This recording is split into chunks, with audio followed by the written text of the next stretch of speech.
আসসালামু আলাইকুম দর্শক, শুভেচ্ছা নিন। আপনাদের সবাইকে স্বাগত জানাচ্ছি আমি কনক সারোয়ার। আজকের অনুষ্ঠানে দর্শক, আপনারা জানেন বাংলাদেশের সর্বশেষ রাজনৈতিক পরিস্থিতি, সর্বশেষ সংবাদ নিয়ে আমরা আলোচনা করি। বিশেষত আজকের খবর পত্রিকা আমরা সর্বশেষ যে সংবাদগুলো, সেই সংবাদগুলো নিয়ে, উল্লেখযোগ্য সংবাদগুলো বিশ্লেষণ করার চেষ্টা করি। বাংলাদেশে আমাদের দর্শক যারা আছেন তাদের জন্য তো বটেই, পুরো পৃথিবী জুড়ে বাংলা ভাষাভাষী যারা আছেন, বাংলাদেশ সম্পর্কে আগ্রহ রাখেন, তাদের জন্য আমাদের এই আয়োজন। তো দর্শক, আজকের এই শিরোনাম দেখে বুঝতে পারছেন বিএনপির যে আন্দোলন 28 অক্টোবর থেকে পরবর্তী সময় যে আন্দোলন, সেই আন্দোলনের কে নিয়ে নানা ধরনের বিশ্লেষণ গত কয়েকদিন ধরে পত্রিকায় প্রকাশিত হচ্ছে। বেশ কয়েকজন নানা রকম মূল্যবান পরামর্শ দিচ্ছেন, নানা রকম ভাবে বিশ্লেষণ হচ্ছে। তো এই বিষয়টি নিয়ে মূলত আমরা আজকে আলোচনা করব, কারণ নানা আলোচনা সমালোচনা চলছে, কিন্তু এরপর একটি বড় কিন্তু থেকে যায়। সেই কিন্তুগুলো নিয়ে কেউ কথা বলে না, অর্থাৎ সরকার, প্রশাসন, পুলিশ বিভাগ, বিচার বিভাগ, এগুলো নিয়ে কেউ কোনো কথা বলে না। অনেকটা দায় বিএনপির একার উপর চাপিয়ে দেওয়ার চেষ্টা চলছে, সামগ্রিকভাবে কোনো আলোচনা হচ্ছে না।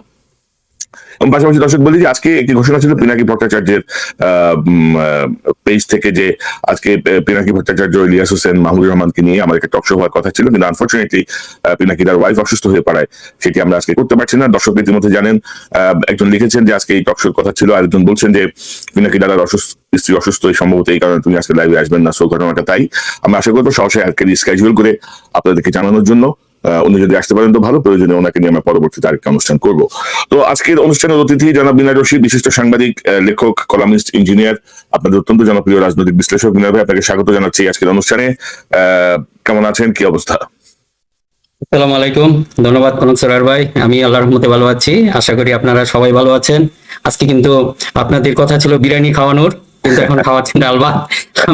আমারও তিনজন প্রিয় ব্যক্তিত্ব, ইনক্লুডিং ইউ, যে আমরা মিস করেছি। যাই হোক, আমরা পিনাকিদার স্ত্রীর জন্য সবাই দোয়া করি, আল্লাহ ওনাকে তাড়াতাড়ি রিকভার করুক, এবং অতি সত্বর আমরা সেই অনুষ্ঠানটি দেখতে চাই।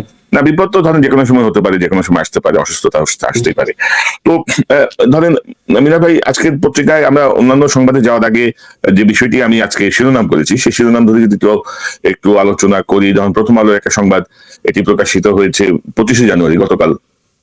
ব্যর্থতা দায় আসছে বিএনপির শীর্ষ নেতৃত্বের উপর, এবং এইখানে দেখা যাচ্ছে তারা বলছেন যে বিএনপির প্রধান নেতা তারেক রহমানের নেতৃত্বে সক্ষমতা ও দেশে বিদেশে তার গ্রহণযোগ্যতার প্রশ্ন তারা তুলছেন। তারা গ্রহণযোগ্যতার প্রশ্ন যে বেশি আলোচিত, তারা বলছেন দলটির অনেকে মনে করেন সমাজের গুরুত্বপূর্ণ অংশ বা প্রভাবশালী মহলের মধ্যে তারেক রহমানের নেতৃত্ব নিয়ে প্রশ্ন রয়েছে। পার্শ্ববর্তী দেশের প্রতি মনোভাব ইতিবাচক নয়। যুক্তরাষ্ট্র সহ পশ্চিমা দেশগুলোতে তার ব্যাপারে কতটা ইতিবাচক, সেই প্রশ্নের আলোচনা রয়েছে ইত্যাদি তারা বলছেন। এবং ধরেন পাশাপাশি এটিও আছে যে বিএনপি নেতৃত্বের একাংশ মনে করেন বিরোধী দলের গণ আন্দোলন, গণ অভ্যুত্থানে রূপ না পাওয়ার আরেকটি কারণ মানুষের রাজনীতি বিমুখ মনোভাব। জনগোষ্ঠীর একটি বড় অংশের মধ্যে সরকারের প্রতি ক্ষোভ থাকলেও তাদের সক্রিয় ভূমিকায় দেখা যায়নি। এই জাতীয় বিশ্লেষণ আছে এখানে। এবং সেলিমা রহমান, স্থায়ী কমিটির সদস্য, তিনি বলেছেন, তার মন্তব্য দেওয়া হয়েছে, তিনি বলেছেন 15 বছর ধরে আমাদের আন্দোলন চলমান রয়েছে, আন্দোলনে অনেক উত্থান পতন হয়েছে, মাঝে নেতা কর্মীরা হতাশ হয়ে পড়েছিলেন, সেখান থেকে সারা দেশে দলকে পুনর্গঠন করেন তারেক রহমান। আশা করি দল এর ফল পাবে, হয়তো আরো কিছু কষ্ট করতে হবে। এই জাতীয় বিষয় নিয়ে আলোচনা লেখা হয়েছে। বলা হয়েছে যে সরকার গঠন করে ফেলায় ভোট শেষে হতাশ হয়ে পড়া কর্মীদেরকে কিভাবে সংগঠিত করা যায়, এই নিয়ে বিএনপি নীতি নির্ধারকরা চিন্তিত। এবং আজকে আপনার মানব জমিনের একটা স্টোরি, এই জাতীয় একটা রিপোর্ট হয়েছে আজকের পত্রিকায় মানব জমিনে, এবং তারা সেখানে বলছেন যে 28 অক্টোবর কেন ব্যর্থ হয়েছিল। অর্থাৎ 28 অক্টোবর যে মহাসমাবেশ কেন্দ্রিক যেসব ঘটনা প্রবাহ, যেভাবে নয়াপল্টনে আপনার মহাসমাবেশের উপর যে হামলা, সবকিছু মিলিয়ে এখানে লেখা হয়েছে। এখানে যেভাবে সংঘর্ষের সূত্রপাত, সেটি বলা হয়। কর্মসূচি ঘোষণা নিয়ে দ্বিধাদ্বন্দ্বের কথা বলা হয়েছে, কারণ বলা হচ্ছে যে বিএনপির দক্ষিণের আহ্বায়ক আব্দুল সালাম ও হাবিবুল নবী খান সোহেল হরতালের ঘোষণা দেওয়ার জন্য বারবার চাপ দেন। তখন মির্জা ফখরুল 29 অক্টোবর সারা দেশে সকাল সন্ধ্যা হরতালের ঘোষণা দেন। এর পরপরই রুহুল কবির রিজভী গণমাধ্যমকে বলেন যে 29 অক্টোবর সন্ধ্যা নয়, আধা বেলা হরতাল। এই নিয়ে তৈরি হয় বিভ্রান্তি, এতে ক্ষুব্ধ হন সিনিয়র নেতারা। অর্থাৎ কিছুটা টানাপড়েনের আভাস দিচ্ছে মানব জমিন।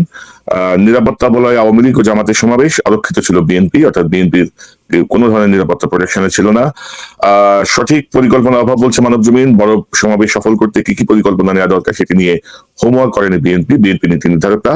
সরকার কি কৌশল নিচ্ছে সেটিও জানার চেষ্টা করেনি বিএনপি নেতারা।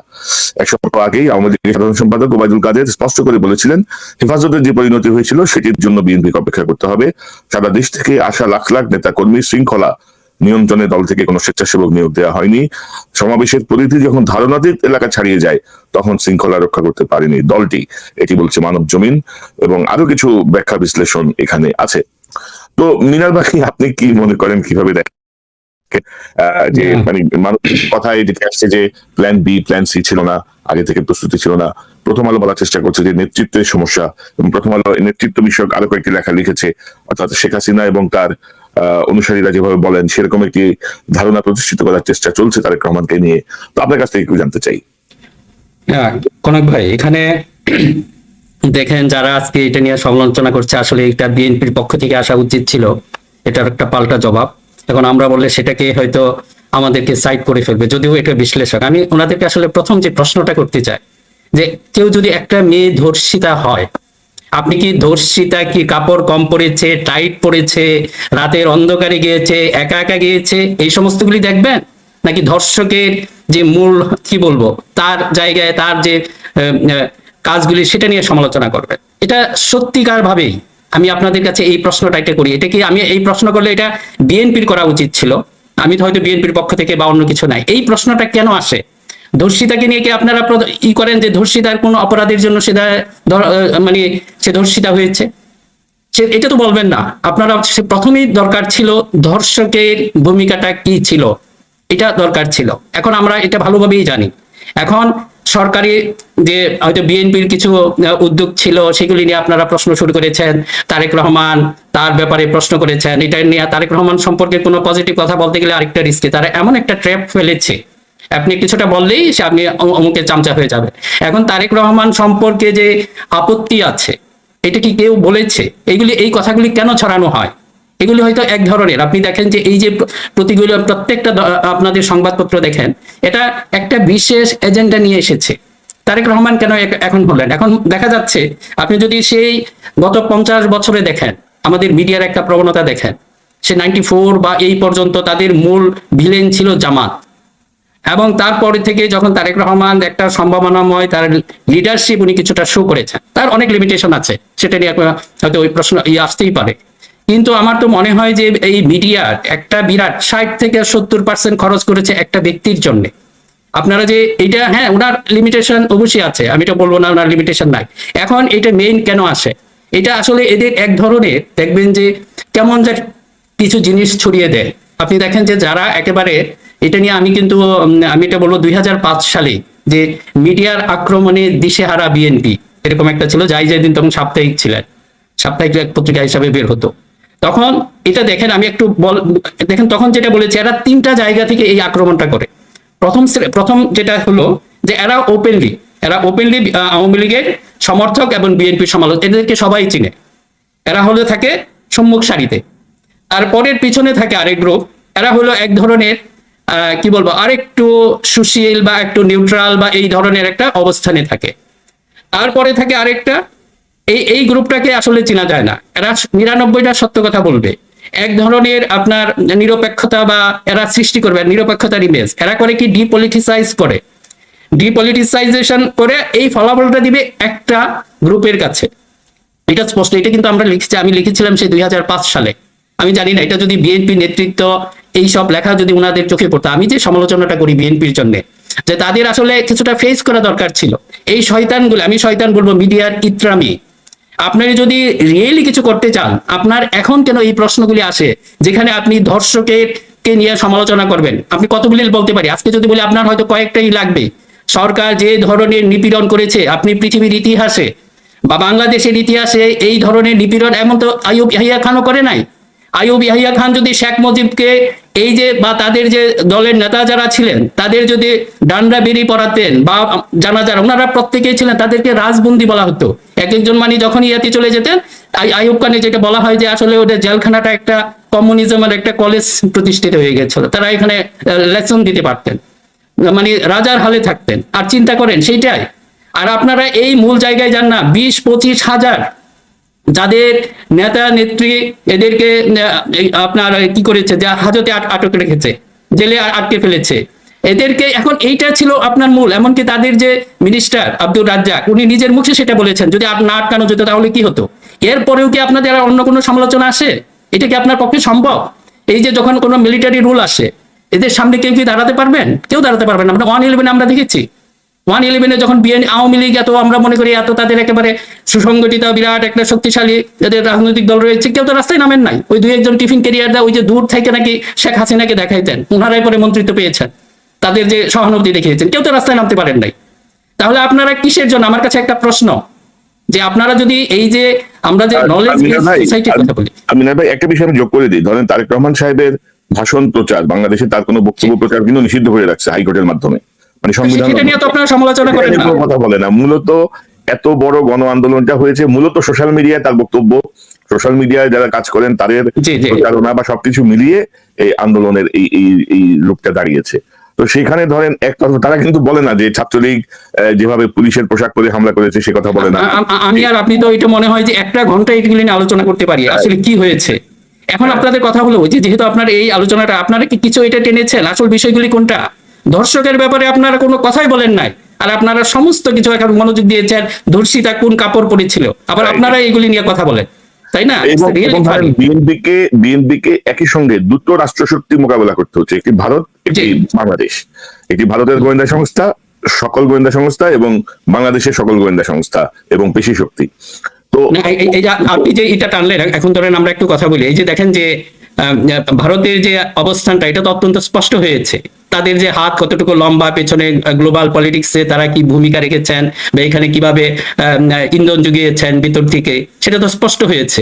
এখন সেটা কিভাবে সম্ভব? আওয়ামী লীগকে কোথাও এরকম একটা কোনো বৈরী শক্তিকে মোকাবেলা করতে হয়েছে? কাজে আপনারা কিসের জন্য তাদের এটাকেই বলেন? মূল জায়গা থেকে আপনারা ফোকাস সরিয়ে এখন একটা কনফিউশন তৈরি করেন, যাতে বিএনপির মধ্যে একটা কনফিউশন তৈরি করা হয়, তাদের নেতৃত্ব নিয়ে একটা প্রশ্ন আসে। এই নেতৃত্ব তো সে 7,000-8,000 মাইল দূর থেকে এতগুলি মানুষের সমাবেশ করেছে, এই দলটাকে ভাঙার জন্য আপনারা কি চেষ্টা করেন নাই? এখন এই কথাগুলি বলে আমি এই যে বলি, আপনারা একটু ধীরে সুস্থে চিন্তা করেন। সেই 111 থেকে শুরু হয়েছে বিএনপি ভাঙার জন্য, এবং এইবার আপনারা কি করেছেন? বিগত কালে নাফরমান, বেঈমান এদেরকে নিয়ে আপনারা চেষ্টা করেছেন, তারপরে পারেন নাই। তাহলে ক্রেডিট গোজ টু হুম? তারপরে আপনারা তার বলতেছেন তার নেতৃত্বের প্রতি পৃথিবীর কোন দেশ। একজন দর্শকের একটা মতামত তিনি লিখেছেন যে ইমাম খোমেনিও বিদেশ থেকে চিঠি লিখে লিখে তার দেশে আন্দোলনের নেতৃত্ব দিয়েছে, তাহলে তারেক রহমান কেন নয়? এদেরকে মুখে পা দিয়ে থাপ্পড় মেরে জিজ্ঞেস করার মতো বাংলাদেশে তো কেউ নেই। অত্যন্ত গুরুত্বপূর্ণ কথা। অর্থাৎ সকল কিছুতে আপনার তারেক রহমানকে টার্গেট করা এবং বিএনপি নেতৃত্বকে টার্গেট করা, এটা একটা ধরেন মানে একটা ইয়ে হয়ে গেছে আর কি। এবং পিনাকিদা এখানে কমেন্টস করেছেন। পিনাকিদা বলেছেন যে আজকে টকশোতে জয়েন করতে না পারার জন্য আমি আন্তরিকভাবে দুঃখিত।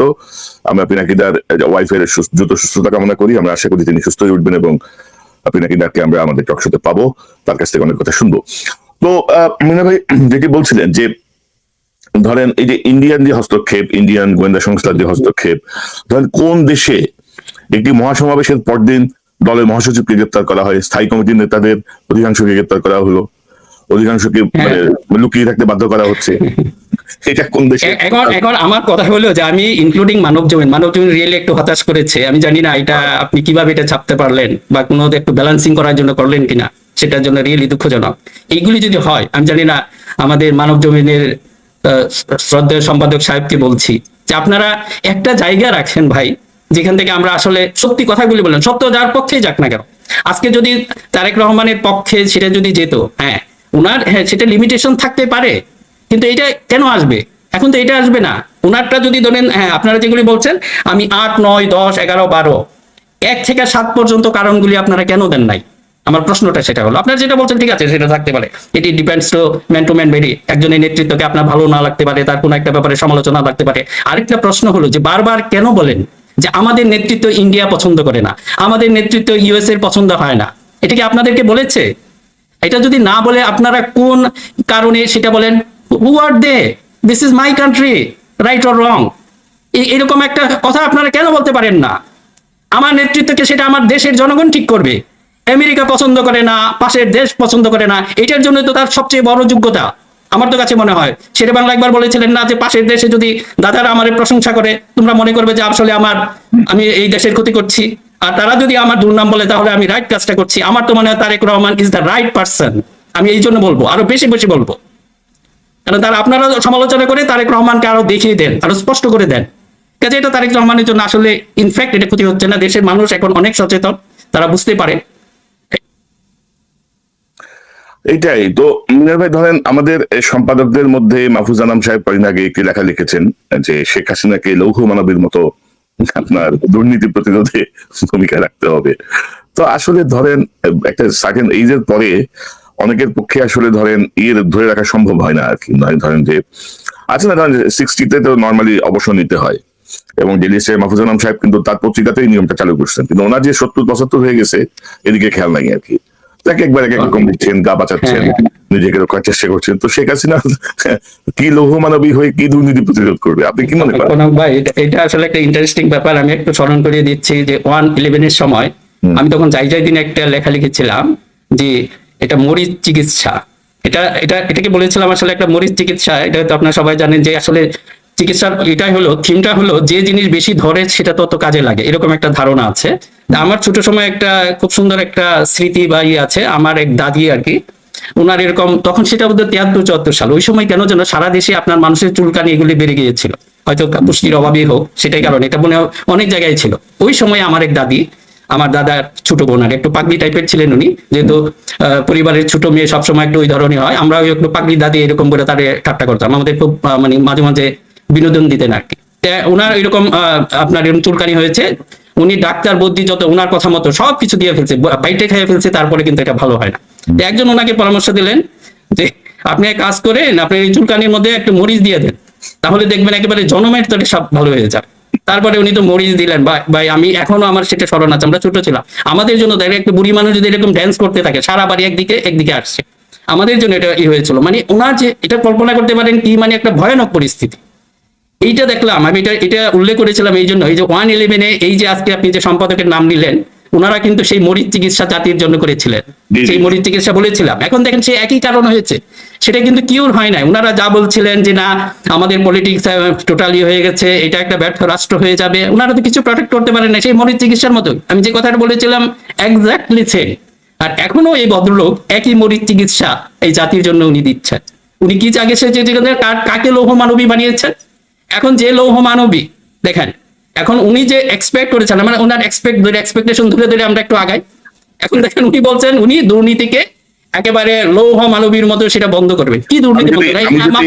আমি যদি ওনার লেখা থেকে একটু পড়ে শোনাই আপনাকে, ওনার যে সম্পাদকীয়, সেখানে তিনি বলছেন টানা 4র্থ মেয়াদে দায়িত্ব গ্রহণ করেই 15 জানুয়ারি মন্ত্রিসভার প্রথম বৈঠকে প্রধানমন্ত্রী শেখ হাসিনা বলেছেন আমি কোনো ধরনের দুর্নীতি অনিয়ম সহ্য করবো না। তিনি বলেছেন স্বচ্ছতা ও জবাবদিহি নিশ্চিত করতে হবে।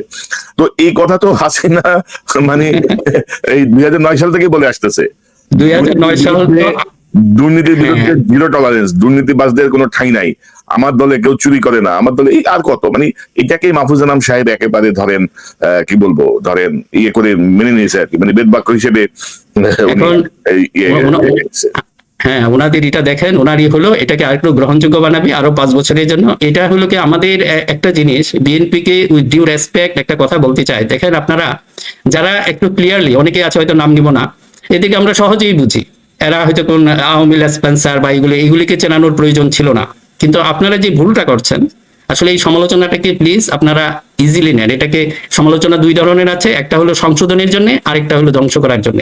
আমি সংশোধনের জন্য এটা বলছি, আপনাদেরকে আগেও বলেছি যে এই যে মাহফুজ আনাম সহ একটা গ্রুপ আছে, এটাকে আপনাদের আইডেন্টিফাই করা উচিত ছিল। এখন দেখা যাচ্ছে মাহফুজ আনামের কোনো কথা যদি খুব হঠাৎ করে সরকার বিরোধী হয়, ওনারা খুব এটাকে লুফে নেয়, এটাকে হাইলাইট করে মাহফুজ আনামের ছবি সহ সেই বক্তব্যগুলো আপনারা দেন, এমনকি মিডিয়া সেলে দেশটা দেখি। তা আপনারা এটা কেন করেন? তাকে তো আপনারা আরো এগিয়ে দিলেন। হ্যাঁ, আপনার যদি তার কোনো কথা আপনার দরকার থাকে, আপনি সেই কৌশলে ব্যবহার করেন। এই যে দেখেন এক আওয়ামী স্পেন্সার কিংবা অন্য কিছু বলেন, আওয়ামী সেবা দাস কিংবা আরো যদি ভদ্র কিছু বলতে চান তার জন্য সম্মানজনক, সেরকম কিছু বিশেষণ ব্যবহার করে দেখেন একজন আওয়ামী ভক্ত, আওয়ামী কি বলবো যে গোপন যে যারা আর কি সমর্থন করে বা যেটা হচ্ছে ইউজ এ গুড টার্ম, কিন্তু তাকে সেইভাবে আইডেন্টিফাই করেন, আইডেন্টিফাই করে তার কথাটা বলেন, সেই কিন্তু এই কথাটা বলছে, দ্যাট মিনস এটা কতটুকু সত্য হতে পারে? আপনারা এটা না করে কি মাহফুজা নামে সুন্দর একটা ছবি দিয়ে তার বক্তব্যগুলি দিয়ে আপনারা তুলে ধরলেন। দ্যাট মিনস উনি যেটা চাচ্ছে সেটা আপনি জান, এই যে 8টা 10টা আপনার জন্য ভালো বলবে এবং শেষে একটা দিয়ে মেরে দিবে, এই যে যেটাতে মেরে দিল। আপনাদের বিএনপির পক্ষ থেকে কি কোনো একটা প্রতিবাদ এসেছে? আপনি কিভাবে, কেন এই প্রতিবাদটা আসা উচিত ছিল? মাহফুজা নাম, আপনি তো সেই মানুষ না। আপনি কেন এইরকম একটা সরকারকে আবার বৈধতা দিতে চাচ্ছেন? আপনার সেই লৌহ মানবী এটা কে চাচ্ছে? হোয়াট ইজ লৌহ মানবী? আপনি কি সেটা জানেন? লৌহ মানবী কাকে বলে? হ্যাঁ, সেটা আমি একটু বলে দিই আপনাদের। লৌহ মানবী সেটা প্রথম এসেছে যে আইফেল টাওয়ার, এটাকে কিন্তু আসলে লেডি মানে লৌহ মানবী এটা বলা হতো, কারণ এটা হচ্ছে 7 থেকে 8 হাজার টন সেখানে লোহা আছে, এই জন্য একটা পুরো জিনিসটাকে লৌহ মানবী। পরবর্তী সময়ে ওই ব্রিটিশ মার্গারেট থ্যাচারের জন্য ওনাকে এই শব্দটা ব্যবহার করা হয়, লৌহ মানবী। তাহলে একটা মানে কি, সেই লৌহ মানবী হলে তার একটা স্ট্রং স্ট্যান্ড, যে কোনো বিষয়ে খুব শক্তভাবে সেটা উনি সামাল দিতে পারতেন। এটা পজিটিভ বা এক ধরনের পজিটিভ অর্থে। সেটাকে আপনি বলতে পারবেন আপনি এই লৌহ মানবী মাহফুজ রাহনাম সাহেব, আপনার এই লৌহ মানবী কাদের কাছে লৌহ মানবী? আপনি একটা লিস্ট করেন, তালিকা করেন, আপনার পত্রিকায় দেন। উনি লৌহ মানবী কাদের জন্য? সাধারণ বিরোধী দলের জন্য। বিরোধী দলের এরকম হাজার হাজার মানুষকে উনি মেরেছেন, হৃদয়হীনা নারী জাতির কলঙ্ক, সেই তাকে আপনি লৌহ মানবী খেতাব দিয়েছেন, তাই না? সেটা হতে পারে, হ্যাঁ উনি লৌহ মানবী। উনি লৌহ মানবী ছিলেন কাদের জন্য? ওই যে আমি দু একটা উদাহরণ দিই, ডেস্টিনি যে লোয়ার লেভেলে যারা ছিলেন ওনাদের কাছে উনি লৌহ মানবী, ওনারা এখনো হাজতে আছেন। কিন্তু ওখানকার যে মূল ব্যক্তি সাম জেনারেল, তাকে আপনি ধরেন না, তার কাছে আপনি হলেন মাই ডিয়ার। আর লৌহ মানবী হয়েছেন কেন? ওই যে নিচের লেভেলে যারা আছে। এরকম প্রত্যেকটা জায়গায় দেখেন উনি লৌহ মানবী তাদের জন্যই। এখন এই ধরনের লৌহ মানবী দিয়ে আপনি আরো আগামী 5 বছর তাকে এক ধরনের বৈধতা দিয়েছেন, আপনার লজ্জা পাওয়া উচিত। বিশেষভাবে সত্যিকার ভাবে কনক ভাই বলি, ওনার ফাদারের জন্য আমার খুবই হয়, is from our same place. তাদের প্রতি ছোটকাল থেকে আমাদের একটা ভীষণ একটা শ্রদ্ধা ছিল ওনার ফাদারের প্রতি, national leader as well as hour local. উনি আমাদের এক ধরনের তার আমরা একটা নৈকট্য একটা অনুভব করতাম, কিন্তু ওনার সত্যি আমাদেরকে হতাশ করেছেন। এরকম একটা বাপের কিরকম একটা ছেলে হন, একটা কুলাঙ্গার। আপনি আপনাকে কিভাবে চিহ্নিত করবে? এই যে আপনি এক ধরনের সুশীল, এবং এদেরকে কারা বানিয়েছে? আপনি দেখেন, এই যে আমরা আমাদেরই হলো যে প্রথম হলো যে এদেরকে আমাদের চিহ্নিত করা দরকার ছিল, আমরা সেটা চিহ্নিত করতে পারি নাই। আমরা যদি সেটা করতাম এই সুযোগগুলি নিতে পারতো না। একে আপনারা মহান এমন কিছু বানিয়ে ফেলেছেন, নাম শুনলেই মনে হয় কেউ কেউ উঁচু করতে যাবেন, মানে কি একটা মহান ওনারা মানুষ। এটি কেন সৃষ্টি হয়েছে এবং কিভাবে? আজকে তো এই প্রশ্নটার একদিন আপনাদের এই জবাব দিতে হবে। মাহবুব মানাব, আপনাকে জবাব দিতে হবে। সত্যিকার আপনার জন্য রিয়েলিপিটি হয়, এই বাপের এই ছেলে হয়েছে। আপনি এই দুনিয়ার সবচেয়ে ভয়ঙ্কর এক মহিলা, একটা কি বলবো হৃদয়হীনা মহিলা বলেন, আপনি লৌহ মানবী করেন কেন? এটা বলেন লৌহ মানব এই অর্থে ঠিক আছে, সেটা মানুষকে বুঝিয়ে দেন। কি বলবো সত্যি আমাদের জন্য মানুষ হত্যা এবং দমন পীড়নে তিনি লৌহ মানবী, সেটা একটা লৌহ মানবী হতে পারে যে গণতন্ত্রকে হত্যা করার ক্ষেত্রে তিনি সকল। আরেকটা চিন্তা করেন, সেই মাহবুবা নাম আপনি একটু খেয়াল করেন, আপনি একটু বলেন যে ওনাদের যে 2 বোনের 2 কেশিয়ার আছে তাদেরকে ধরুক, আপনি স্পষ্ট করেন। তারপরে যে আমাদের কি জানি শেয়ার বাজারের খোতা, তাকে ধরতে বলেন। আপনার ছেলে 1500, এটা তো আমরা বলি নাই, এটা যার কাছে নিয়েছে সেটা সে স্পষ্টভাবে বলেছে, ইন্ডিয়ান পত্রিকায় এসেছে। আপনারা কোনো কিন্তু এটা প্রতিবাদও করেন নাই, সেটার বিচার করেন। আজকে পদ্মা সেতু 10,000 কোটি টাকার পদ্মা সেতু কেন 30,000 টাকা হয়েছে, এবং রেল লাইন এখনো লাগানোই হয় নাই, এটা কেন হয়েছে? প্রত্যেকটা প্রজেক্টে এই যে কয়েক গুণ করে বেশি খরচ হয়েছে, সেটার ব্যাপারে বিচার করেন। তারপরে আপনার এই যে প্রত্যেকটা জায়গায় যে আপনার যে রাস্তাঘাট হচ্ছে অন্যান্য উন্নত বিশ্বের চেয়ে কত গুণ বেশি হচ্ছে, সেগুলি বিচার করেন। হ্যাঁ, আপনি যদি লিখতে চান সেগুলি লৌহ মানবীর আমরা বিচার দেখতে চাই। এখন ধরেন না আপনার ভাই, আসলে যেটা হয়েছে এখন আমরা হাসিনার ছেলের $6 বিলিয়ন জব্দ করা হয়েছে, মানে যেগুলো সেটার ব্যাপারে দেন আপনি, তখন তো আপনি যদি লৌহ মানবী হন সেগুলো নিয়ে প্রশ্ন করেন। এই যে 15 বছরে 21 লাখ কোটি টাকা বাইরে পাচার হয়েছে, এমনকি আপনাদের প্রিয় সিপিডি বলেছে যে 92,000 কোটি টাকা ব্যাংক থেকে লুপাট হয়েছে। মাহবুব আনাম সাহেব, আপনি একটু সেটার লৌহ মানবীর কাছে সেটা চান? আমরা সেটা দেখতে চাই। সেটা যদি করে আমি নিজেও বলবো, আপনার পিছনে আমিও এসে বলবো এগুলি করো। এগুলি না করে আপনারা সেই একটা ভয়ঙ্কর মহিলাকে আরো 5 বছরের জন্য জায়েজ করার জন্য এই কৌশলে আপনি এই কাজটি করে ফেললেন। আবার এবং ধরেন আমাদের একজন দর্শক একটা মন্তব্য করেছেন যে তারেক রহমানকে যদি ব্যর্থ বলা হয় তাহলে রাশিয়ার বিরোধী দলের প্রধানকে কি বলা হবে, বা মিশরের বিরোধী দলের প্রধান কি বলা হবে, উগান্ডার বিরোধী দলের প্রধানকে কি বলা হবে। মানে ওয়ার্ল্ড ওয়াইড ধরেন স্বৈরাচার, ওয়ার্ল্ড ওয়াইড ফ্যাসিস্ট শাসকদের বিরুদ্ধে আন্দোলনটা একটু কঠিন, বা সেই জায়গাটায় ধরেন বিএনপি নেতৃত্বে ধরেন ভোট তো বর্জন হয়েছে, 2-3% মানুষের ভোট মানে শতকরা 93% যদি আমরা ধরি একটু বাড়াই ধরলাম 5-6% ভোট দিতে গেছে ধরেন আওয়ামী লীগের লোকজন। আওয়ামী লীগের লোকজন তো বর্জন করছে ভোট অ্যাকচুয়ালি। না সেই অনেক ভাই হ্যাঁ, ভোটের ব্যাপারে যেটা বলছেন, যেখানে দেখেন যে আসলে পার্সেন্টেজটা আপনারা তো সবাই জানেন কিভাবে। আপনার একজনের শুনলাম ভাই আমার বাড়ির সামনে একটা যে বেবি ট্যাক্সি বা এরকম দাঁড়িয়ে আছে, সবাইকে গুন্ডারা এসে বলছে আপনি ভোট দিতে যান। এখন কার মানে মাথায় কয়টা কি জানি কাঁধে কয়টা মাথা যে যাবে না। এখন এইভাবে অনেক জায়গায় আপনারা নিয়ে এসেছেন, তারপরে আপনাদের পার্সেন্টেজ এবং ধরেন 6-7 জন প্রিজাইডিং অফিসার, তার সঙ্গে আমি পার্সোনালি কথা বলছি, ওরা বলছে যে ভাই আমাদের ফল ঘোষণা আমরা জমা দেওয়ার আগেই আমাদের ফলাফল ঘোষণা করে দেওয়া হয়েছে। আমরা যা ফল ঘোষণা দিচ্ছি হয়তো এখানে 25টা ভোট পড়ছে বা 250টা ভোট পড়ছে, 2500 ভোট তারা ডিক্লেয়ার করেছে, ভাই আমাদের কিছু করার নেই। কনক ভাই এখানে বোধহয় আরেকটা ইন্টারেস্টিং ব্যাপার যেটা আমার কাছে মনে হলো, যারা মানে সবচেয়ে শূন্য একটা বেশি দিয়ে দেয়, ওই 3-এর জায়গায় 3 লাখ 30 লাখ বানিয়েছে, 4% 40% বানিয়েছে। কাজে এটা খুব সহজে ওরা যেটাই বলবে একটা শূন্য আপনাকে কেটে দিতে হবে। তবে ধরেন মানে এবারকার যে আন্দোলন বা এটা নিয়ে যেহেতু কথা হচ্ছে, ধরেন একটা বড় একটা ঘাটতি ছিল এই জায়গাটায়, সেটা হচ্ছে ধরেন যুগপৎ আন্দোলন থেকে ঐক্যবদ্ধ আন্দোলনে আসা যায় নাই। এবং ধরেন যে এটা আমরা বারবার শুনতে পাচ্ছিলাম যে বিএনপি, জামাত সহ অন্যান্য সবাই ঐক্যবদ্ধভাবে একই কর্মসূচিতে একই সঙ্গে থাকবে। তো সেটি না হওয়াটা আমার মনে হয় যে সরকারকে কিছুটা সুবিধা দিয়েছে। আবার বিএনপির ভেতরের কিছু সরকারের এজেন্ট জামাত বিরোধিতা করেছে, কিছু বাম সংগঠন বিরোধিতা করছে। তো সব মিলাই ধরেন এটা একটা ঘাটতি, কি বলেন আপনি?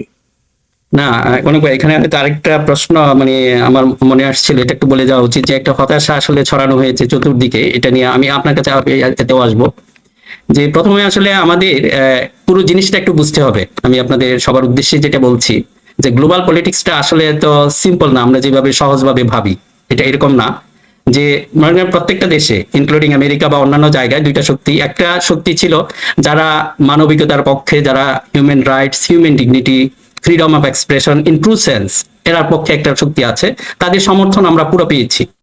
কিন্তু এরপরেও একটা অন্ধকারের একটা শক্তি আছে, সেটা আপনারা জানেন, দে আর ভেরি পাওয়ারফুল। খালি শুধু আমেরিকায় না, প্রত্যেকটা দেশেই তারা দে আর ভেরি পাওয়ারফুল। এবং আমাদের সরকার যেটা হয়েছে এ তো অন্ধকারের, এরা অন্ধকারের প্রাণী। এরা সমস্ত জায়গায় যে অন্ধ যে শক্তিগুলি আছে, অন্ধকারের যে শক্তিটা, এদের সহযোগিতা পেয়েছে। হয়তো বা আমাদের, আমি যেটা জিনিসটা বলবো, যারা এই ব্যাপারে কাজ করেন, এইটা আমাদের বিবেচনায় রাখতে হবে। এই একটা শক্তি ছিল, সম্ভবত সেটাকে আমরা খেয়াল করি নাই। এখন যে প্রভাবটা দেখছেন এটা আমাদের স্বীকার করতে হবে। হ্যাঁ এইটা ছিল, এখন এই ব্যাপারে আমরা সচেতন এবং we have to deal accordingly. আমাদের যে শক্তিগুলি আছে সেটা বাইরের যে শক্তি, সেটাকে করতে হবে।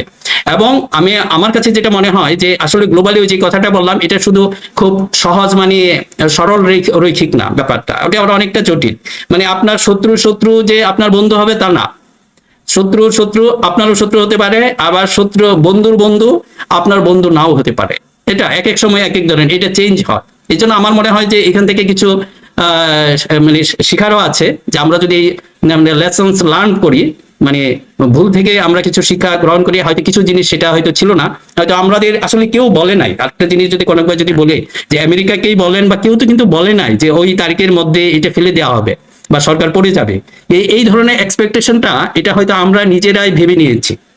এটাই কাজে এটা এখানে আপনার সরকারি দলের গোয়েন্দা সংস্থা কিছু প্রচারণাও ছিল, এক্সট্রা প্রচারণা। যে আপনি যদি দেখেন যে 10ই ডিসেম্বর মানবাধিকার দিবসকে কেন্দ্র করে স্যাংশন আসবে এরকম নানা রকম কথাবার্তা। এখন ধরেন পুরো পৃথিবীতে উত্তর কোরিয়া এবং ইরান ছাড়া আমেরিকার সঙ্গে সব রাষ্ট্রেরই কূটনৈতিক সম্পর্ক আছে, এবং কূটনৈতিক সম্পর্কের মধ্যেও কিন্তু বহু রাষ্ট্র স্যাংশন পাওয়া আছে, এবং ওখানে কিন্তু তাদের সকল কূটনৈতিক তৎপরতা অব্যাহত আছে। তো এখন ধরেন এমন তো না যে বাংলাদেশের সঙ্গে আমেরিকার কূটনৈতিক সম্পর্ক নাই, পিটার হাস পররাষ্ট্রমন্ত্রীর সঙ্গে দেখা করতে যাবে না বা শপথে যাবে না, এগুলো তো রাষ্ট্রাচার, এগুলো তো যেতে হবে। এবং আমেরিকার সিদ্ধান্ত আর হাসিনা সিদ্ধান্তের মতো তো আর আমেরিকার সিদ্ধান্ত না যে এরে ধরো এরে মারো, এ ব্যান্ড কনক ভাই, আমি আপনার সাথে এগ্রি। তারপরে ধরেন হয়তো বা কিছুটা আমরা যদি একেবারে টোটালি হয়তো চিন্তা করি না কিছুই হয় না, ডেফিনেটলি কিছু হয়েছে। আমরা তো জানি আমাদের পাশের দেশ, ও তো যত শক্তি আছে সমস্ত কিছুটা প্রয়োগ করবে। এখন যদি মনে করেন একটা জায়গায় আপনি যাচ্ছেন, পিছন থেকে একটু টান থাকলে ডেফিনেটলি আপনাকে একটু স্লো ডাউন করবে। হয়তো সেই স্লো ডাউনটাই আমরা দেখছি, এটাতে হতাশ হওয়ার কিছু নাই। আর মেইনলি যে এখন আমরা যে কথায় আসবো, যেটা আপনি প্রশ্ন করেছিলেন, যে আসলে বাইরের শক্তি, আল্লাহর হস্তে একটা কথা বলি যে এগুলি মাথা থেকে ঝেড়ে ফেলে দেন, এগুলি কখনোই হয় না। গণতন্ত্র এটা আসলে কেউ কাউকে গিফট দেয় না, এটা অর্জন করতে হয়, সেখানে রক্ত দিতে হয়, সেখানে অনেক কিছু করতে হয়। এই যে আপনার বলেন যে ইউকের যে গণতন্ত্র, এটা আমি আসলে তখনই বলেছিলাম যে ওই যে ইয়ার সময় যখন আমাদের এরকমই যে 111 বললো কি যে ওরা একটা অজুহাত দেখালো যে পলিটিক্যাল যে একটা সমস্যা, এক দল আরেক দলের সাথে মারামারি করে, এটা করেই তো এরা 111 আনলো, এই শয়তানগুলো আমাদের জাতির জন্য ইতরগুলি, বুদ্ধিবৃত্তিক ইতর যারা। এখন দেখেন তখনও কিন্তু সেই কথাটা আসলে এই জন্য বলেছিলাম যে ইউকের যে গণতন্ত্র সেখানেও কিন্তু এটা পরিপূর্ণ আসতে 12 জন স্পিকারকে এরা হত্যা করেছে। আর আমরা করেছিলাম, তখন বলেছিলাম যে আমরা করেছি মাত্র একজন, তাও আমাদের বিশ্বাস একজন ব্যক্তি সেই হত্যার সাথে জড়িত ছিলেন, যে একজন স্পিকারকে টেনে চেয়ার দিয়ে মানে পিটিয়ে মেরেছিলেন, বা আরো তার সঙ্গী সাথী সহ। চেয়ার দিয়ে না পেপার ওয়েট মেরেছিলেন কোনটা, মানে যাই হোক কিছু দিয়ে মেরেছিলেন আর কি। না এটা বলেছিলাম যে দেখেন একটা গণতন্ত্র, সেটা পরিপূর্ণ গণতন্ত্রে আসতে হলে একটু সময় দিতে হয়। আমরা সেই সময়টুকু দেই নাই, তাড়াতাড়ি করে 111 এনেছি, এই যে মরিচ চিকিৎসার মাধ্যমে এখন আমাদের এই পর্যায়ে এসেছে। এখন যদি মনে করেন আমরা যদি যে এটার জন্য একটু সময় না দিই বা একটু প্রচেষ্টা না চালাই, সেটা হবে না। এটা হয়তো আমাদের স্বাধীনতা যুদ্ধ সেটা 9 মাসে হয়ে গেছে বলে আমরা কিন্তু অনেকেই বলি, এটা যদি আর একটু দীর্ঘ সময় থাকতো সেটা আমাদের জন্য ভালো হইতো। অতি অল্প সময় হয়ে গেছে, সেটার আমরা গুরুত্ব বুঝি নাই, সেটাই বুঝি নাই। এবং প্রত্যেকটা স্বাধীনতা, গণতন্ত্র এগুলির জন্য একটু শ্রম দিতে হয়, মানে পরিশ্রম দিতে হয়, অনেক রক্ত দিতে হয়, এগুলি ছাড়া হয় না। বাইরের এইটা কোনো উপঢৌকন বা গিফট হিসাবে কোথাও গণতন্ত্র আসবে না। এবং দেখেন যারা গণতন্ত্র হলে এমন একটা মেওয়া, যেরকম আমেরিকা, আমি উইথ দ্য সফট একটু সমালোচনা বলি, ওনারা নিজের জন্য গণতন্ত্র যতটুকু পছন্দ করেন, অপরের জন্য সেটা নাও করতে পারে যদি ওনার স্বার্থে না যায়। এটা রিয়েলিটি, এটা আমাদের মানতে হবে। আমরা খুব বেশি এক্সপেক্ট যদি করি সেটা আমাদের ভুল হবে। এবং এই কথাগুলি বলার উদ্দেশ্য হলো আপনার নিজের শক্তিতে সেটা আনতে হবে। এখন ইন্টারনাল যে বিষয়গুলি আছে সেগুলির জন্য সবাইকে একটা ঐক্য, আমরা বারবার সেই ঐক্যের কথা বলি। এখন এটা বললে কিসের জন্য? আপনার এই ঐক্য ছাড়া বাইরের শক্তি, আপনি যদি নিজের শক্তি দেখাতে পারেন, এই যে মনে করেন এখন যে যদি বিএনপির এখন সে কোনো একটা পরিবর্তন হলো, will be the prime minister, definitely BNP থেকে হবে। কাজে এই দায়িত্বটা বিএনপির উপরে বেশি বর্তায়। এই যে আপনার যে ভিতরে যেগুলো আছে এখনো যদি সেটা আপনারা এই ভুলটা করেন যে না আপনারা এখন ঐক্যের পথে, অমুকে বলে সে পছন্দ করে না, সেটা পছন্দ করে না, ওরা তো আপনাদের লিডারকেও পছন্দ করে না, সেটা তো দেখলেন। হয়তো এটা নিয়ে বসে থাকলে তো হবে না। আপনি আপনার কাজ করেন, দেশের জনগণকে সাথে নেন, আল্লাহর উপর পূর্ণ আস্থা ও বিশ্বাস রাখুন, যেটা আপনাদের মূল যে মন্ত্র, যেটা বিএনপির। এটুকু বললে আপনাকে কেউ কিছু বলবে না। আপনি সেই বিশ্বাস নিয়ে এগিয়ে আসেন, জনগণকে বিশ্বাস করেন, জনগণকে ঐক্যবদ্ধ করেন উইদাউট এনি কন্ডিশন, যে এখানে কোনো কন্ডিশন না, অমুক আসতে পারবে না, তমুক আসতে পারবে না, সেটা করলে মারাত্মক ভুল করবেন। এখন আমাদের অনুরোধ এই দেশটাকে বাঁচা। আর অন্যান্য দলে যারা আছেন, বিশেষ করে ইসলামিক দল বা অন্যান্য দল যারা আছেন, আমাদের তাদেরকে একটা অনুরোধ করব, আপনারা যদি শুধু এই দায়িত্বটা বিএনপির উপর ছেড়ে দেন যে না বিএনপি আমাদের এই করে না সেই করে না, সেটা হবে না ভাই। আপনাদেরকেও জনগণ যদি এটা ব্যর্থ হয়, আজকে আমাদের যদি গণতন্ত্র ব্যর্থ হয়, সেই দায়ভার আপনাদের উপরও পড়বে। আপনারা কেন করেন নাই? বিএনপি যদি না আসে, you go forward, people will go behind you, আপনাদের পিছনে যাবে, জনগণ যাবে। যদি ওটা মনে করেন যে আসছে না, কিন্তু এখন সেটা ঐক্য আসতেই হবে। আর তারেক রহমান সহ বা বিএনপি নেতৃত্বকে আমি সেটাই বলবো যে আপনাদের এখন কিন্তু সময় খুব দ্রুত ফুরিয়ে যাচ্ছে বাস্তবতা, কারণ আমরা এগুলি চাপগুলি ফিল করি, কারণ ভাই সেটা আমরা হয়তো পার্সোনালি বলছি, অনেক কিছু আসছে। আপনারা যদি এগুলি মানুষের এই কথাগুলি না শুনেন, সেটা একটা চরম ক্ষতি হয়ে যাবে। এইগুলি নিয়ে আর সময় দেওয়ার সময় নেই, মানে আর নষ্ট করার সময় নেই। এবং ধরেন যে বিএনপির দলের ভেতরেও কিছুটা শুদ্ধি দরকার, যেখানে ধরেন দলের ভেতরে আস্তিনের সাপ যারা বসে আছে আর কি, আস্তিনের ভেতরে সাপ এখন আইডেন্টিফাই করলে এরকম অনেক আইডেন্টিফাই করে দিতে পারি আমি, মানে আমার কাছে যে তথ্য আছে সেই তথ্যে অনেককে আইডেন্টিফাই করে দেওয়া সম্ভব। ধরেন এক নেতা ধরেন 28 অক্টোবর রাতে আমেরিকা চলে আসছে, গুরুত্বপূর্ণ দায়িত্বপ্রাপ্ত নেতা, আমেরিকা এসে লুকায় আছে। এখন বিভিন্ন জুম মিটিং অ্যাটেন্ড করে, জুম মিটিং দেখলেও তার বোঝার উপায় নেই সে কোথায় আছে। তো মনে করে যে মানে এইসব আর কি। তো যাই হোক, এখন বলেন। হ্যাঁ, কোন ভাই যে জিনিসটা হচ্ছে যে আমরা ওই কথা বলি, এখন যে জিনিস এটা আমাদের বলতেই হবে, এই কিছু জিনিস এটা কারো প্রতি শত্রুতার জন্য না, এই দেশপ্রেম থেকে আমাদের এই কথাটা বলতে হবে। আরেকটা জিনিস যেটা হয়েছে, বিএনপি কে আমার মনে হয় যে আরেকটু কি বলবো, যে কিছুটা রিফর্ম করতে হবে বিভিন্ন জায়গায়। এগুলো আমাদের হয়তো জাস্ট আপনাদের সমালোচনা না, এক ধরনের পরামর্শ।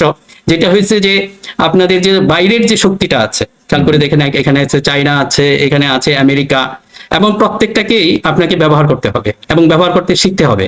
এখন চায়না আমেরিকা সবাই আপনার কাছে আসবে না, সেটাই বাস্তবতা। আমি যে কথাটা স্পষ্ট বলতে চাই, আমেরিকার একটা শক্তি আপনার পক্ষে থাকবে, এমনকি চায়নারও একটা শক্তি পক্ষে থাকতে পারে।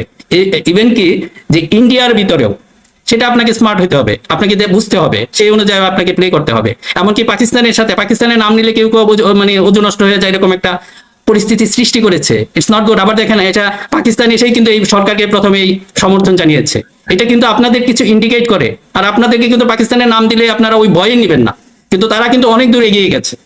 এই শয়তানকে বা যেটা হচ্ছে আপনাকেও। মিনা ভাই, আমি বেশ আগে কোন একটা সিনেমা যেন দেখতেছিলাম, যে সেখানে পলিটিক্যাল সিনেমায় একটি চমৎকার একটি বক্তব্য ছিল যে পলিটিক্স এর রাইট রং বলে কোনো কথা নাই, তখন যেটা ডিমান্ড করে সেটাই হচ্ছে পলিটিক্যাল ডিসিশন, সেটাই পলিটিক্যাল লিডারকে ডিসিশন নিতে হয়, তাই না? এখন বসে থাকলে তো হবে না কোনো বিষয় নিয়ে। না, এখানে যেটা কনক ভাই, যে জিনিসটা হয়েছে বিএনপির জন্য যেটা দেখতে হবে, what is their strength and what is their weakness, এগুলো একটু আইডেন্টিফাই করতে হবে। আপনার স্ট্রেংথ কোন জায়গায়? এখন প্রত্যেকটাই যে কথা বললাম, যখন চাইনার সাথে আপনি ফেস করবেন, হোয়াট ইজ ইউর স্ট্রেংথ? যখন আপনি আমেরিকার সাথে ডিল করতে যাবেন, what is your strength or what is your মানে যেটা গুড পয়েন্ট বা ভালো পয়েন্ট যেটা আমেরিকার জন্য সুইটেবল হবে। এবং একইভাবে আমি এটা বলছি যে এর দিকে আসছে যে ইন্ডিয়ার সাথে হোয়াট ইজ ইউর স্ট্রেংথ?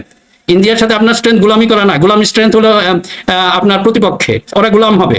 আপনাকে ফেস করতে হবে ইন্ডিয়াকে দেখাতে হবে যে তুমি যদি এই কাজটা না করো, এই যে খেয়াল করেন যে এখন যে পরিস্থিতি সৃষ্টি হয়েছে, আপনাকে কয়েকবার সে আশা দিয়েছে, যাই হোক সেটা যদি দিয়েও থাকে আমি ধরে নিলাম, এবং সেটা হয়তো আপনি যোগাযোগ করেছেন বা বিএনপি যোগাযোগ করেছে, ইটস নট ব্যাড। এখন তাদেরকে বলেন, এখন এটা this is the good time, যে এখন এই যে সামাজিক মাধ্যমে বা সামাজিক শক্তি কিন্তু এই বয়কটের ডাক দিয়েছে। এখন যদি তোমরা না করো, আমরাও কিন্তু অ্যাটেন্ড করব, আমরা পার্টিসিপেট করব, আমরা আমাদের ফুল শক্তি নিয়ে জানবো। এখন এইগুলি বলতে হবে। এখন যদি ইন্ডিয়াকে আপনি পায়ে ধরতে চান, কখনোই আপনার কাছে আসবে না। এই শক্তি রাখেন, এই হিম্মত রাখেন, আল্লাহর উপর বিশ্বাস রাখেন, এবং এই ধরনের চ্যালেঞ্জ দেন, আপনার চ্যানেলেই দেন যে তোমরা যদি এই কাজ না করো এতদিনের মধ্যে। এখন যদি মনে করেন আমাদের, এখন তো আসলে হাসিনাকে বলে না, হাসিনা তো সেটা একটা গোলাম।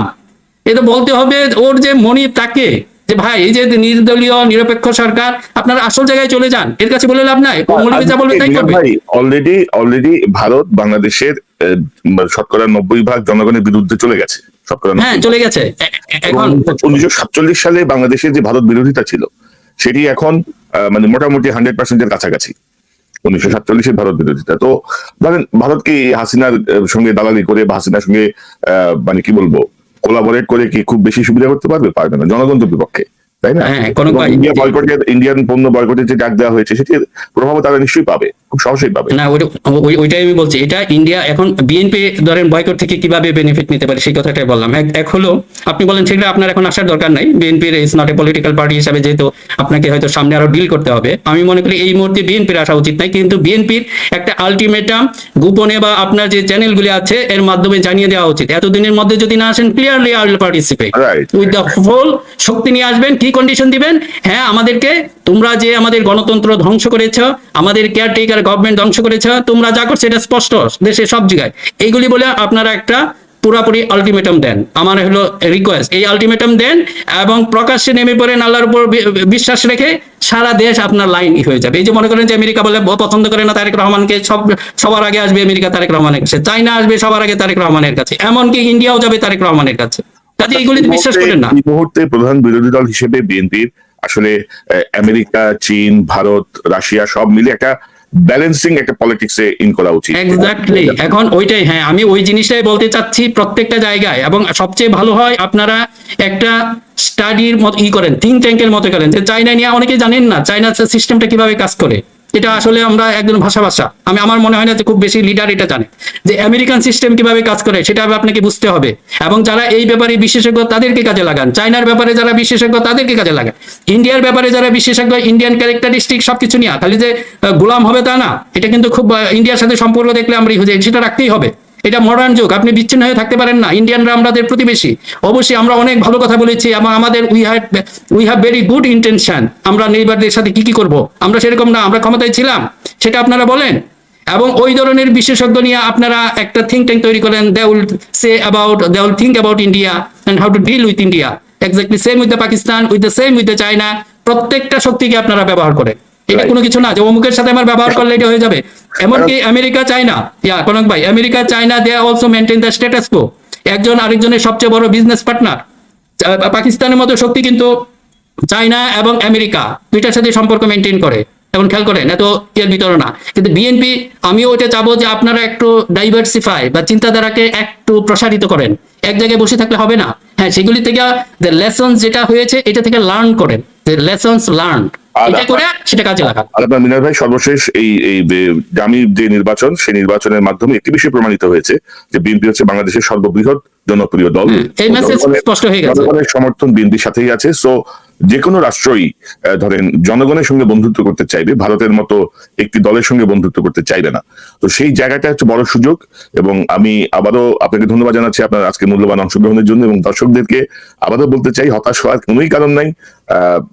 প্রদীপ দপদপ করে জ্বলছে, যে কোনো সময় এই সুফল আমরা আচ্ছা পাবো। ভাই, ঠিক আছে ভাই, আপনার সাথে রিকোয়েস্ট হলো যে বিরিয়ানির প্রস্তাব দিয়েছিলেন সেই বিরিয়ানিটি আমাদের আমরা আশা করি বিনাকিদার ওয়াইফ সুস্থ হয়ে উঠলে আমরা সবাই জি মিলে জি জি নিশ্চয়ই, ইনশাআল্লাহ আমরা সেটা দেখবো। যেহেতু ঘোষণা দেওয়া হয়েছে, বলা হয়েছে, সেটি আমরা চেষ্টা করবো সেটি যেন সম্পন্ন করা যায়। আমরা দোয়া করি তাড়াতাড়ি উনি সুস্থ হয়ে উঠুক। জি, জনাব মিনার রশিদ, আপনাকে অসংখ্য ধন্যবাদ আপনার মূল্যবান অংশগ্রহণের জন্য। আপনাকে ধন্যবাদ। দর্শক, এতক্ষণ যারা এই অনুষ্ঠান শুনলেন, নিশ্চয়ই আপনার এই আলোচনা মর্মার্থ উপলব্ধি করতে সক্ষম হবেন। বেশ কিছু বিষয় নিয়ে আমরা কথা বললাম, পাশাপাশি বাংলাদেশের সর্ববৃহৎ জনপ্রিয় বিরোধী রাজনৈতিক দল বিএনপির ব্যাপারে যে সংবাদগুলো আসছে সেদিকে খানিকটা বিশ্লেষণ করা হলো, এবং বিএনপির আসলে এখন যে বিষয়টি স্ট্র্যাটেজিক একটু জায়গায় বিএনপিকে আর একটু সিরিয়াসলি ভাবতে হবে। বিএনপির ভেতরে বাস করা যে আস্তিনের সাপ, তাদের ব্যাপারে সতর্ক হতে হবে, নাহলে তারা সব জায়গাতেই ব্যর্থতা টেনে আনবে। সাধারণ মানুষ তারা তাদের অধিকার সম্পর্কে একটু সচেতন হতে হবে। হতাশ হওয়া যাবে না, হতাশা ছড়ানো যাবে না। বিজয় সুনিশ্চিত ইনশাল্লাহ, খুব বেশি সময় হয়তো অপেক্ষা করতে হবে না, কারণ আমাদেরকে চেষ্টা করতেই হবে একটি ফ্যাসিবাদী শাসন থেকে মুক্তির জন্য, জনগণের অধিকার প্রতিষ্ঠার জন্য, মানবাধিকার প্রতিষ্ঠার জন্য, সুশাসন নিশ্চিত করার জন্য। দর্শক, এই চ্যানেলটি সাবস্ক্রাইব করে আমাদের পাশে থাকুন, এই চ্যানেলের মেম্বারশিপ নিয়ে আমাদের পাশে থাকুন। আবারও দেখা হবে ইনশাল্লাহ। আসসালামু আলাইকুম।